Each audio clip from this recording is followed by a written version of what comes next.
For students who are unable to return or getting the vaccination just isn't your cup of cure, SF State is planning to have flexible schedules that offer in-person and virtual learning. More information will be disclosed in the upcoming weeks. In San Francisco, California, I'm Caurraine Titus, State of Event News. If you have not received your COVID shot yet, don't worry, you can still get your hands on a delicious free donut. Also, every weekend through May 23rd, if you buy a dozen donuts at regular price, you'll receive an additional dozen donuts for $1. In San Francisco, California, I'm Caurraine Titus, State of Event News. Over 1 million animals are euthanized each year. If bringing home a 4 or two-legged animal sparks your interest, Berkeley shelters are available online at www.cityofberkeley.info/animal services. In Oakland, California, I'm Caurraine Titus, State of Event News.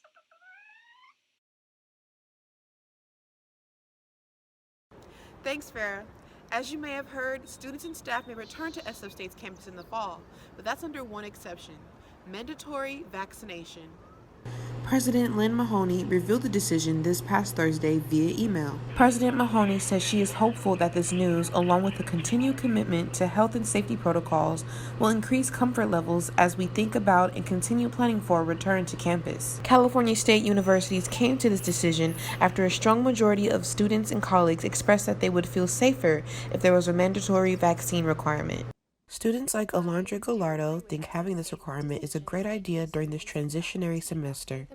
I think this vaccine is just going to be one of those vaccines that you need to attend school. Like when you go to kindergarten, you have to show records of your hepatitis B vaccine or your polio vaccine, and I think this is just going to fall into that category.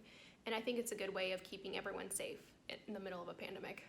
Since January 2021, students are eligible to receive their vaccinations on campus at the Wellness Center. For those interested, you must schedule an appointment first on news.sfsu.edu.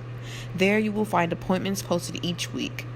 For students who are unable to return or getting the vaccination just isn't your cup of cure, SF State is planning to have flexible schedules that offer in-person and virtual learning. More information will be disclosed in the upcoming weeks. In San Francisco, California, I'm Caurraine Titus, State of Event News. Hello and welcome back to the latest episode of State of Events. I'm Caurraine Titus. In about 4 months, San Francisco State University will start looking less lonely when students are allowed to return in the fall. Donnie Romero tells us how students feel on returning after a year on Zoom University. NASA did it again as they made history by flying a 4-pound helicopter on another planet. Touching down on the store is Alexis West. See you later, Gators, and remember to follow up with us online at stateofevents.net, along with our social media platforms, Instagram and Twitter. For State of Event News, I'm Caurraine Titus.